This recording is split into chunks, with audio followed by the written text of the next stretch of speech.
Buenas noches. Voy a redundar en los conceptos que acaban de decir las autoridades. Sí, son autoridades. Bueno, estamos todos muy contentos. Hemos estado muy contentos de hacer cosas en la Fundación Manolo Lima, con el Instituto Vitale también. Y estamos muy contentos en esta noche, además de estar en una presentación de libros con tanta gente, que no es lo más común, y con tanta gente que uno de repente no conoce, que es todavía mejor, porque eso significa que nos estamos conociendo, como dicen en las revistas. Voy a pasar... O que algo anda mal. O que algo raro está pasando, Algo no anda sé, mal. quizá se esté por terminar el mundo, algo de eso, y estemos disfrutando de los últimos momentos, teniendo charlas de literatura en este espacio tan lindo. Como nos estamos conociendo, voy a pasar a presentarles al autor, sentado a mi izquierda. Es Pablo Silva Olazábal, que nació el 18 de marzo del 64, si los datos no mienten. No le voy a dejar la oportunidad de que se quite años ni nada de eso. Tiene un trayecto vital interesante, como todos los trayectos vitales, pero en su caso nació en Río Negro y se trasladó en su infancia a España. No fue solo, sino que fue con su familia, porque si no habría sido un logro mucho más interesante todavía. Bueno, es maestro, pero es maestro recibido en España, o sea que acá la cosa ya el tipo es un poco diferente. Y eso de la diferencia me parece que es algo que está bueno tenerlo presente, porque en la literatura muchas veces estamos en el reino de los diferentes, de los que están mirando desde un ángulo distinto, de los que ven las cosas que el resto de la gente de repente no observa, o el escritor hace eso.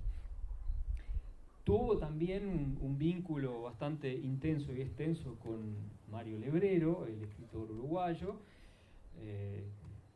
Hay un epistolario interesante, tuvo un vínculo, después si querés contarás algo que haya salido de ahí. Lebrero tenía sus características bastante marcadas y creo que posiblemente algunas de ellas hayan quedado heredadas en Pablo Silva, sobre todo algunas cuestiones un poco sobrenaturales, espirituales, mágicas, como este espacio, este lugar que estamos compartiendo. Hoy veía, lo conozco por un montón de cuestiones. Por ejemplo, es muy conocido porque tiene un programa de radio que se llama La Máquina de Pensar, que es uno de los programas de periodismo cultural más estables y más de referencia en la radio uruguaya. Está el programa que está actualmente en Radio Cultura, de los medios públicos. Estaba en Radio Uruguay, pasó a Radio Cultura, les digo por si lo dejaron de encontrar, ahí lo encuentran. Es un programa que tiene unos cuantos años ya y es uno de los pocos programas uruguayos que se dedica con constancia y profundidad a la literatura y a la literatura uruguaya.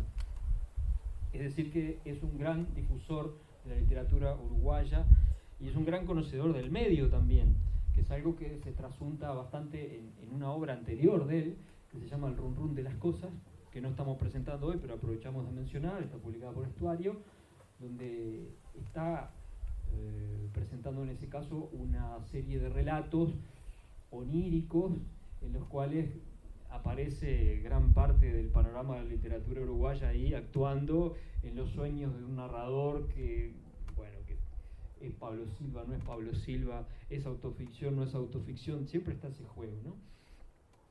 Ahí hablamos del libro anterior.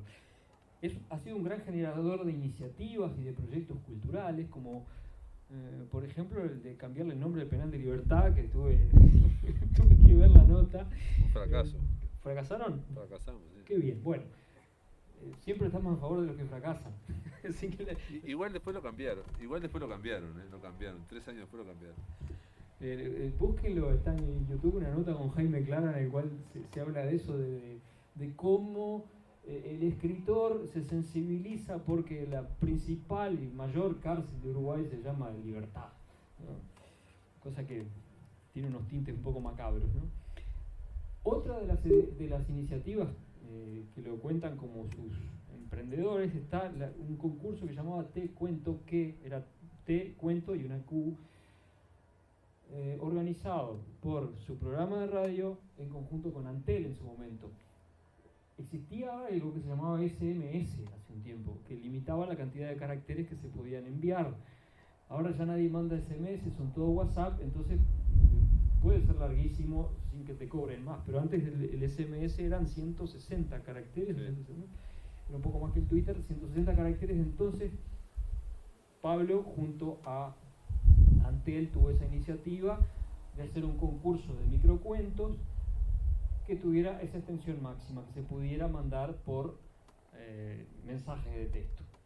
Se editaron los libros y todo tiene que ver, y me parece interesante. Y vos ganaste alguno, ¿no?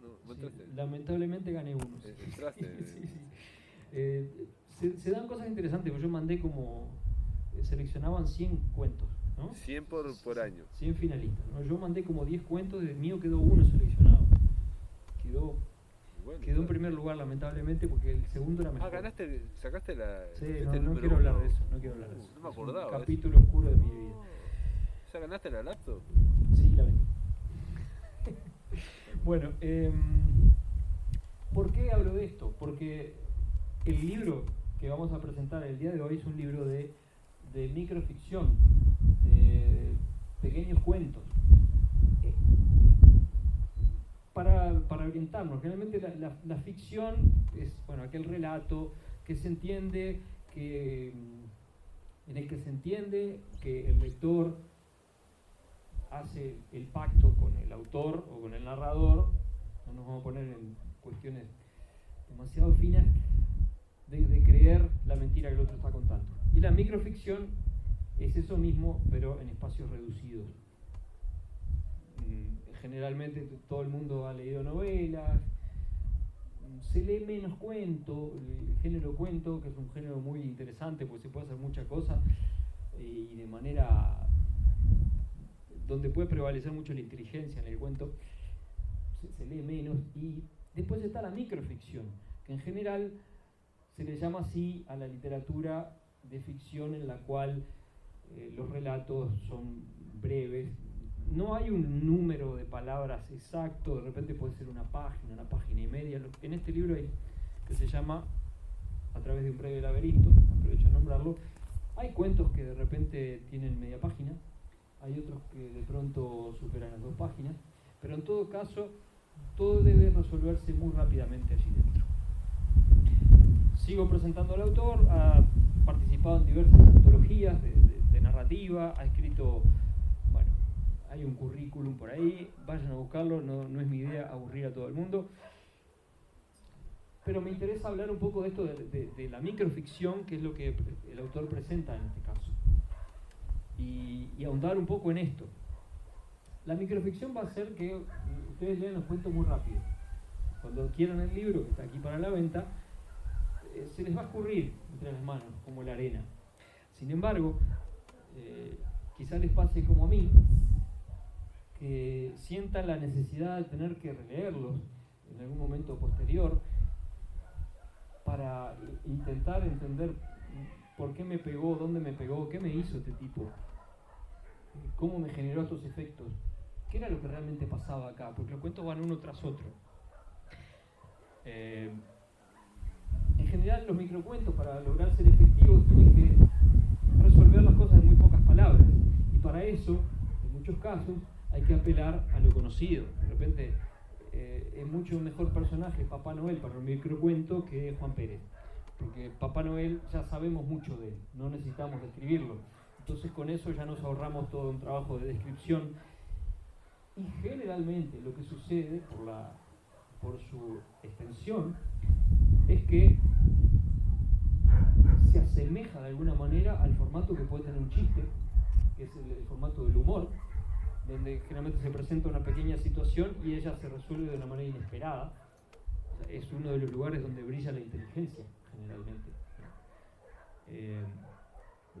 Generalmente no hay como mucha conmoción, no nos metemos en la larga vida decimonónica de un personaje de una novela rusa. Generalmente se apela al golpe de la inteligencia. En algunos casos hay golpes emocionales, pero siempre al golpe, al efecto. o al menos en los cuentos de Pablo, en muchos casos lo hace de manera muy efectiva con los recursos del poco espacio que tiene, que él se autoimpone, por supuesto, logra generar ambientes, lo cual es un poquito más difícil. Yo creo que lo que hace él en muchos de sus relatos es más difícil, porque logra con pocas palabras generar un ambiente y ponernos en un clima, en muchos casos de incertidumbre. No sabemos si va a pasar algo, si no va a pasar. ¿Lo matan o no lo matan? ¿Se lo come el bicho o no se lo come? Y además, decía yo recién que tiene una vecindad con el humor, y también tiene otra vecindad con la poesía, porque la poesía también es algo que suele resolverse en espacios más reducidos, suele, al tener menos palabras, otorgarle más valor a cada palabra. Esto me parece interesante. En los cuentos estos breves, cada palabra tiene valor, porque cada palabra puede alterar el curso de los acontecimientos. Cada palabra puede hacer que la historia sea realista o de repente coquetee con lo fantástico, con lo imaginario, con lo maravilloso. Solo con una palabra o con una breve situación. Entonces pueden pasar de todo tipo de cosas, ¿no? Hablaba de la creación de atmósferas, de la creación de expectativas, de los efectos, en muchos casos, de los golpes que le pega al lector, y de esta necesidad de leerlos de nuevo. Yo me hice un apunte largo de cuentos. Por ejemplo, voy a leer algunos de los apuntes de los cuentos que hice, y yo después los tengo que leer de nuevo, para ver, porque yo me anoté, me hice apuntes para acordarme, como por ejemplo, ven ovni, se aburren, se van. Ese fue mi apunte. Yo encuentro que pasa eso.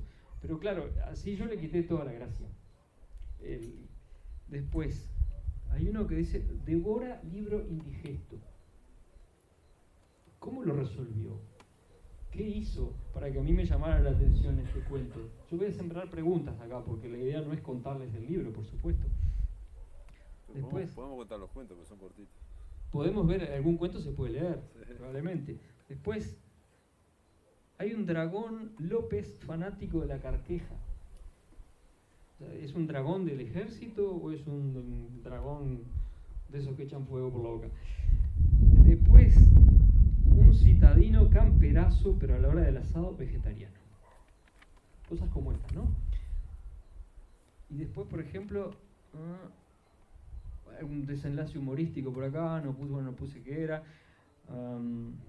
Algunas grandes, yo noté que, por ejemplo, en algunos casos grandes resoluciones, en algún caso, y lo anoté por acá, la tensión, e inclusive la tensión sexual, y en un liceo, ¿no? O sea que ahí lo entendí, pues yo trabajo de eso. En otro momento que pescan una sirena, ¿qué pasó con esa sirena?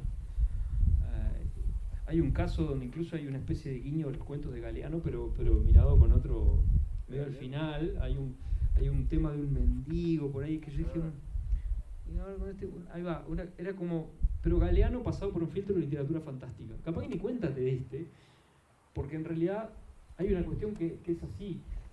La lectura que yo estoy haciendo es la lectura que yo he hecho, y la lectura que yo he hecho para hacer una presentación y para generar el gancho y decirles que quieran leer este libro. Pero la intención del autor, si es que la tuvo, o lo que pasó por su mente, ni él quizá lo sabe. Y probablemente esté influido por un montón de literatura anterior y por el género en particular. Iba a decirlo y me olvidé, pero aprovecho ahora.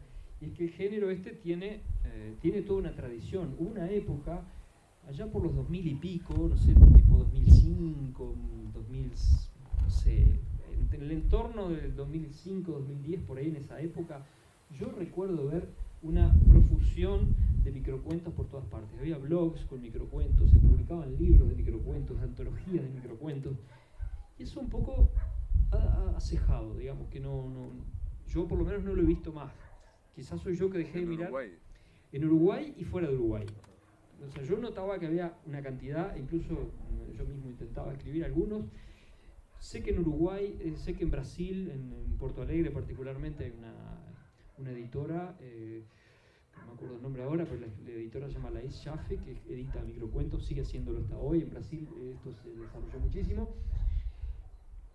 Y hay toda una tradición de gente que ha escrito microcuentos, de escritores reconocidísimos. Para empezar, Borges. Muchos de los cuentos de Jorge Luis Borges fueron brevísimos y de resoluciones brillantes, por supuesto. Cortázar también se destacó en el cuento breve, y por supuesto siempre hay que recordar a la figura de Augusto Monterroso, no me acuerdo si de Guatemala o Nicaragua, Guatemala, ¿no? Guatemalteco, Augusto Monterroso, que escribió el que se vende como el cuento más corto del mundo, que dice: cuando despertó el dinosaurio, ¿aún estaba allí o todavía? Dice, estaba allí. ¿Todavía? ¿No? Aún estaba allí. Aún estaba allí, más corto todavía. Es un cuento que deja mucho librado a la imaginación. Creo que no hay ninguno que esté en esa línea. En una línea, creo que no. No. Pero de todas maneras siempre son breves. Y bueno, a mí, para dejar de hablar yo y darle paso al autor, me interesaría tirarle la pelota y preguntarle por qué el microcuento, de dónde viene, si hay un parentesco y evidentemente una lectura de esta gente, si hay algunas referencias en el mundo de los microcuentos, cuáles son las exigencias que te ves expuesto a la hora de producir estos textos, y si querés contestar algo que yo no haya preguntado, mejor todavía. Bueno, gracias por la presentación, gracias a todos por estar acá, gracias a la Fundación Manolo Lima por la invitación. Es impresionante la cantidad de gente que hay y es muy mágico, la verdad, que en esta época que estamos y con toda esta historia de la pandemia, nos podamos juntar aquí al aire libre, en esta hermosísima casa, en este patio, para poder hablar de algo tan extraño como es la literatura, ¿no? Porque la literatura es para leerla, básicamente, ¿no? Estamos de acuerdo, ¿no? Nacho, podemos darle vuelta en torno a un libro, en torno a una poesía, pero solo eso cuaja o se genera cuando hay otra persona que lo lee, y es íntimo, es solitario, ¿no? O sea, nos juntamos todos acá para celebrar. Yo siempre digo que siempre que se presenta un libro es una celebración del libro, ¿no? Como tal, ¿no? El libro tiene es una tecnología, el libro, que tiene unos 500 años, poco más de 500 años, que se hacen exactamente iguales los libros, con el mismo, digamos, porcentaje de página en blanco y de texto en el medio, y con el interlineado aproximadamente, y las dos tapas, ¿no? O sea, esa tecnología hasta ahora continuó. Dice Humberto Eco que es como la cuchara, que no se ha inventado nada mejor, entonces se sigue usando la misma cuchara, ¿no? O la rueda también. Bueno, el libro pasa algo así. Este libro de cuentos o de microficciones son 51 cuentos, ¿no? 51 cuentos cortos. Y la idea mía era que hubiera de cada pueblo un paisano, o sea, tratar de hacer los cuentos más distintos posibles, escritos a lo largo de mucho tiempo, ¿no? Mucho tiempo no, tampoco, desde el 2017, 18. Y no sé si son todos de cada pueblo un paisano, ¿no? Pero hay, digamos, hay diversidad. Hay diversidad, hay algunos cuentos que son realistas, hay otro cuento que es de una novela histórica, que de hecho es como el inicio de una novela histórica, que transcurre en 1870, o hay ese que me decías vos que te hizo acordar a Galeano, es el del mendigo, capaz, ¿no? Hay un par de ellos, digamos, que pueden tener un trasfondo social, ¿no? De alguien que es indigente, o hay otro también que está en Madrid y hay una muchacha africana que está muy mal de la cabeza, que está pidiendo en la vereda. También hay esa cuestión de la mendicidad, existe, de la necesidad y del otro, ¿no? Pero también hay algunos que parecen tipo ciencia ficción, como dijiste, bueno, el ovni, o algo, parece algún monstruo de vez en cuando, o ese dragón extraño. hay de mucho, bueno, aparece, ya quemaste un cuento, por ejemplo, ya, el primer cuento ya me lo quemaste. ¿Cuál? ¿El ovni? El de la sirena, o sea. No, pero no. Uno cuando escribe un cuento sobre una sirena hay una palabra que está prohibida mencionar, es esa. Hay que escribir el cuento sin mencionar eso. Bien, ¿por qué son cuentos cortos? Y yo no sé si por pereza o por falta de constancia. Yo hace un par de años tengo un taller literario que hago por Skype, y es un taller literario que no hacemos más que escribir básicamente. Cada viernes intentamos hacer un cuento. Y bueno, y yo también escribo. Y algunos salen. Y tal, no sé qué más decir. Bueno, te voy a tirar una punta de algo que sucede y que yo lo he pensado y generalmente nos pasa cuando leemos a un autor, cualquier autor o autora, y es que de pronto pueden variar los temas, de pronto pueden variar las épocas en que se ambientan las narraciones, o puede variar el género, porque el género dentro de lo narrativo, ¿no? Porque puede ser lo fantástico, puede ser, no sé, por decir género fantástico, novelas de espías, ¿no? Ese tipo de cosas. Sin embargo, siempre hay algo en el autor que permanece. Siempre hay algunas constantes que son las preocupaciones, las obsesiones que de pronto esa persona tiene, o esa persona artística, ese narrador en este caso, porque siempre hay que pensar a ver... A veces hay una narradora. Claro, o una narradora. Hay alguna narradora. Claro. Es interesante saber cuáles son esas obsesiones artísticas, cuáles son esos trazos que siempre están y que permiten reconocer a un autor. Generalmente nos pasa que de repente nos gusta cómo escribe alguien, o el libro de alguien, y después vamos a buscar lo mismo. Entonces, y yo lo he visto un poco en la narrativa de Pablo, y es que sucede muchas veces, que es como hay un personaje que está solo ahí y no sabe por qué está, no sabe dónde está, no sabe qué está haciendo, y le pasan cosas. Esto es algo que es bastante frecuente, que pasa, un esquema que se repite bastante, que quizás sea, pienso yo, es como la preocupación frente a lo desconocido,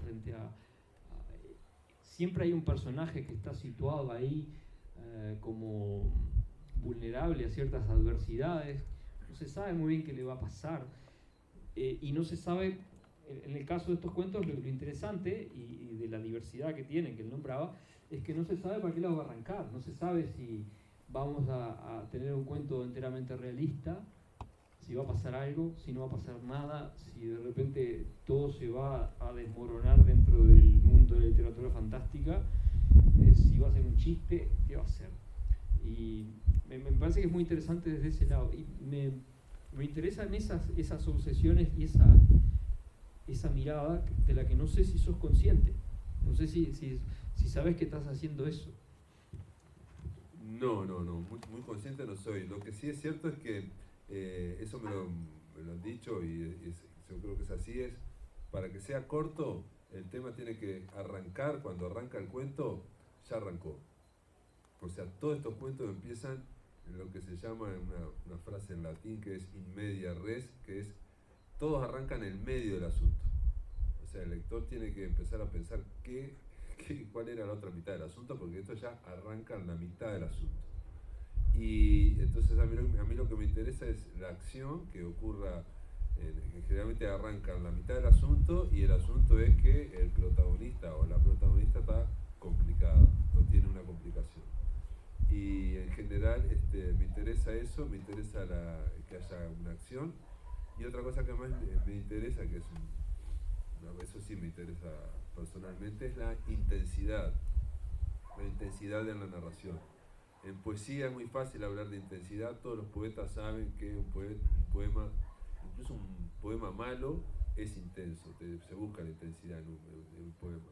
En narrativa en general se buscan otras cosas, como puede ser, yo qué sé, la construcción del cuento, la construcción de la novela, la construcción del personaje. A mí esas cosas tampoco me interesan tanto, me interesa la intensidad. Y si tuviera que definir la intensidad, bueno, la intensidad es cuando vos empezás a leer algo y no podés parar porque ves que algo va a pasar o que ya está ocurriendo y querés saber qué es lo próximo que va a pasar, ¿no? Esa sería lo que a mí me interesa en la escritura, cosa que no se lleva muy bien con la novela. Una novela es más bien un clima y no tanto esa búsqueda de intensidad constante, continua y que no caiga nunca. Obviamente la intensidad la puede sostener hasta cierto punto también, ¿no? Digo, en general, creo yo. Hay gente como García Márquez, para mí en 100 años de soledad, mantuvo la intensidad toda la novela, ¿no? O sea, ¿no? Quizás hay intensidades más altas que las de 100 años de soledad, pero esa novela es intensa. En cambio, en general, nosotros estamos acostumbrados a leer novelas que son un poco intensas, después bajan un poco, generan ese clima, o sea, para que la persona no se canse tanto y para volver de nuevo a la intensidad. A mí lo que me interesa es eso. No sé si quieres que lea algún cuento o algo así, sabemos de qué estamos hablando, porque de nuevo, estamos dándole vuelta como un perro hasta acostarse y no... Sí. Y bueno, hay que ir dándole vueltas como la... Bueno, tiene el pangolín ese. Uy, justo un pangolín. No sé si es un pangolín, alguien me dijo que es un pangolín, otros me dijeron que era un lagarto mulita. A ver qué... Tiene medio algo Escher, ¿no? Escher. A ver. No sé qué cuento querés, Nacho, o agarro cualquiera. Bueno, y hay otros que también, perdón, y lo último que digo, que la intensidad está vinculada con la poesía, y la poesía está vinculada con la situación que queda en el aire, digamos, ¿no? Que uno cuando lee una poesía sabe que eso queda, igual que una canción, queda como flotando en el aire. Parece que no tuviera sostén con ninguno, con otras cosas, salvo con las propias palabras o la propia música. En los cuentos cortos a veces se llega a eso. Por ejemplo, voy a leer uno que quizás no tiene mucha acción, o sí la tiene, pero es sostenida por eso, no sé por qué, por la palabra. Se llama Magia en las yemas y no sé si no está basado en un hecho auténtico que me pasó, no vamos a dejarlo entre paréntesis. Pero dice así: la punta del dedo toca la nuca de la bailarina que percibe la energía del ser atravesando la masa de músculos y nervios. Un brío que es transportado a través de los huesos que electrifican el cerebro y distribuyen corriente abajo el impulso amoroso que rebota en el coxis y se expande en las nalgas inundándolas de una comodidad inusual que las redondea de felicidad y crea el cúmulo de bravura que confirman por todo el cuerpo que vivir es mejor que soñar. Este remolino, intempestivo como una ola, se revuelve y apoyándose sobre sí mismo, regresa a través de la columna vertebral hacia la cúspide de la nuca, donde impacta, multiplicado por cientos de miles de veces, a la yema del dedo, que apenas se lo puede creer. Esa sería la corriente de energía, digamos, que no sabemos ni de qué es. A ver. Vive, es mejor que soñar. Puedo leer otro que sea un poco más corto, o no, los cortos son estos. A ver. Bueno, hay uno que a mí me gusta, y no sé si le gusta a todo el mundo, que es de los pájaros. A ver si está el de los pájaros. Si lo encuentro. Acá hay uno de un tigre, que esto es que estamos en la Fundación Manolo Lima, alguien me dijo, esto parece un cuadro. Y se llama así, las garras del tigre. El tigre saltó y se abalanzó con sus garras abiertas. Salió como una flecha, como si llevara una bola de fuego en la cola, desde el lado izquierdo del camino. Saltó y el amarillo refulgió con un esplendor acompañado por un inmenso gruñido sobrehumano. Pasó de largo y sentí el aliento a milímetros de la cara. Era fétido, de un felino extraño y juguetón que había nacido desde un punto de vista muy pequeño, como un cuadro de Dalí, o algo peor, terrible y cercano, casi cósmico. Bueno, solo quiero decir que el tigre pasó y que el alivio fue más que grande, apaciguador.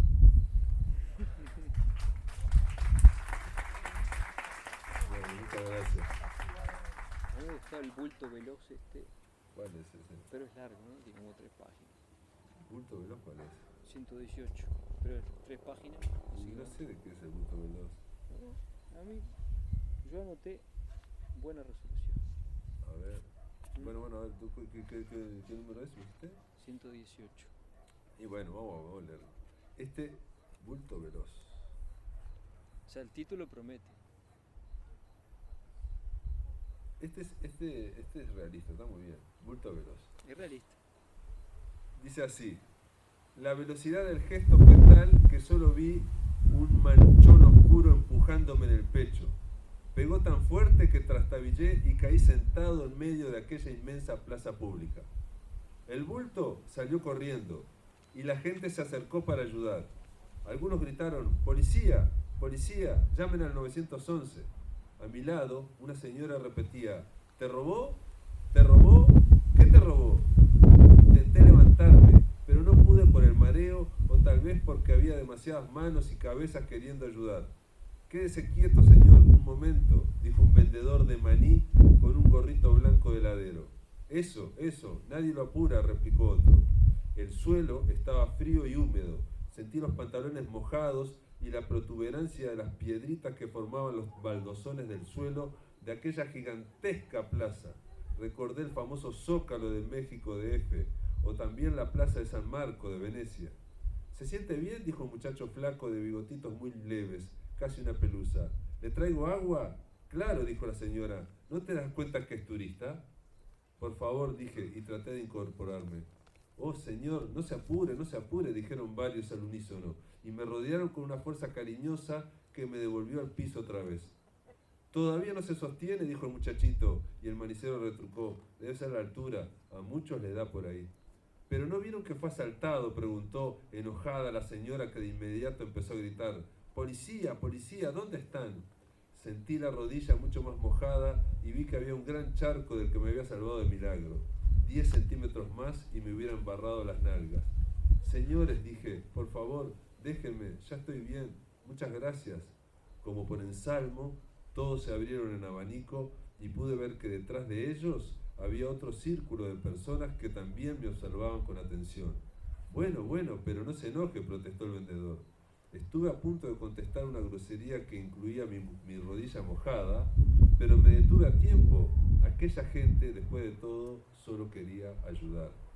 Finalmente me levanté y palmoteé el pantalón. Confirmé que estaba mojado en los muslos y no en una, sino las 2 rodillas. La gente no se movía del lugar. El frescor de la tarde parecía recortarlos, como en una fotografía.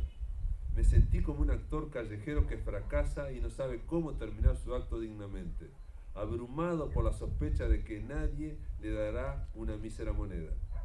Bueno, pensé, yo no tengo la culpa de que...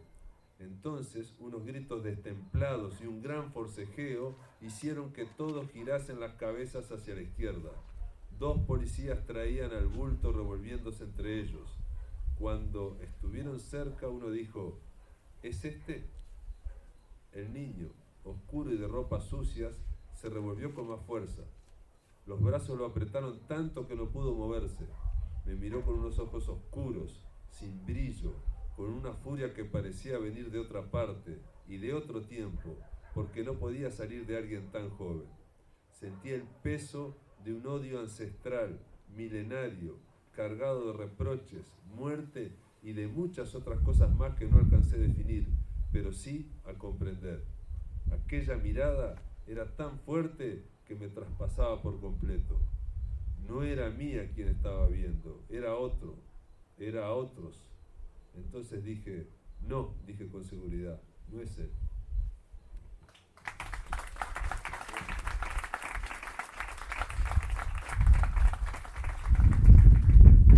Este es de los cuentos más largos del libro. Sí, Hubo todo un desarrollo. No sé si nos quedaría algo más para decir. En mi caso, yo no tengo más nada que decir. No sé si de pronto el autor quiere leer algún otro cuentito o si el público tiene interés en hacer alguna consulta, pedir algún tema o no sé, o algo. Así que quedamos a su disposición. sus gratas órdenes. Yo por mí leo otro.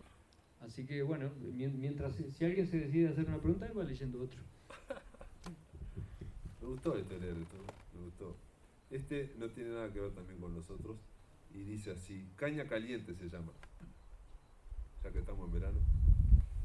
Sánchez escupió la primera probada y puteó a la isla, al sol, a todo. La botella de caña colgada con una piola de la rama se había calentado. La sombra de las acacias y del sauce reclinado en la orilla no habían bastado para conservarla fresca. El mediodía incendiaba el aire. Sánchez se quedó mirando fijo al suelo, como si no pasara nada. Estaba claro que necesitaba pensar. Después de un rato, se convenció. Empinó la botella y apuró un trago largo, sin pausa, interminable. El garguero subía y bajaba como si el licor ardiente fuera agua. Maldije por lo bajo aquella proeza que yo jamás podría igualar. Se limpió la boca con el dorso de la mano. La botella quedó bamboleando del hilo sisal. Un rayo de sol astilló del vidrio varias veces, pero eso, claro, él no lo vio. Tenía una capacidad inhumana para despreciar. Era brutalmente terco y también sincero. Solo pensaba en su provecho. Igual, hasta para un tipo como él, la caña estaba demasiado caliente. ¿Cómo pica, dijo. Se enjugó el sudor de la frente y se pasó la mano por los gruesos bigotes. Miró con ojos vidriosos, llenitos de venas rojas, y apretó los dientes como si quisiera gruñir. Pero como si algo le hiciera cambiar de idea, optó por callar. El que no se aguantó fui yo. Dijiste que entre las acacias quedaba más fresca. Miré el bañado. Las orillas se movían entre los juncos y el barro. Todo era sombra, pero aquel era un día inclemente.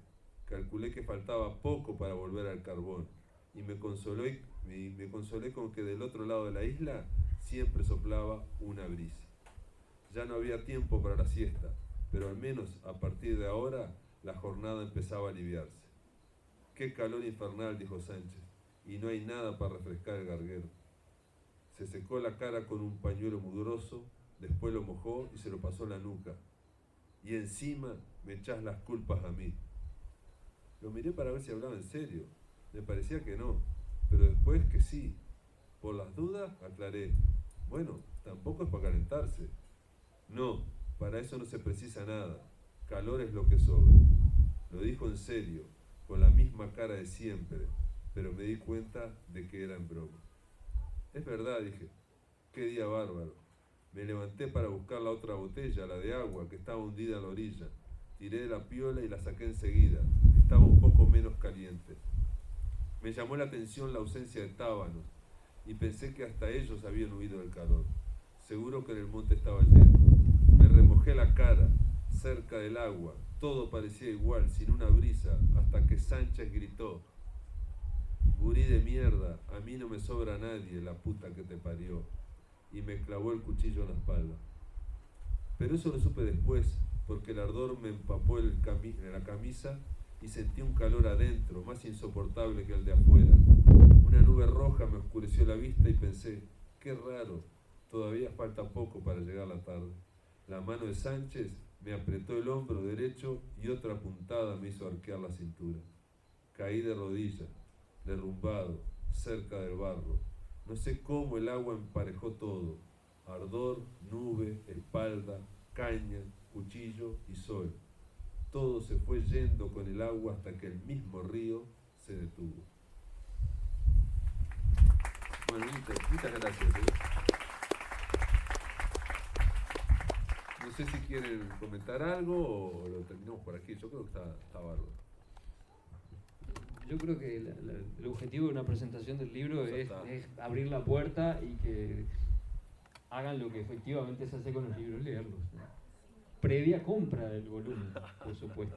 Así que muchísimas gracias por su atenta escucha y nos seguiremos viendo por acá lo de Manolo los siguientes jueves, ¿no? La semana que viene y la otra, y bueno, conversamos por acá. Sí, yo quiero agradecer a todos por haber estado con esta atención tan tan silenciosa, tan atenta realmente, y bueno, y felicitar a la Fundación Manolo Lima y a la Fundación Vitale también para decir que bueno, si este es el inicio de un ciclo, es impresionante que vengan tanta gente y que esté con este nivel de atención y con este nivel de sensibilidad. Muchas gracias a todos y yo lo pasé muy bien.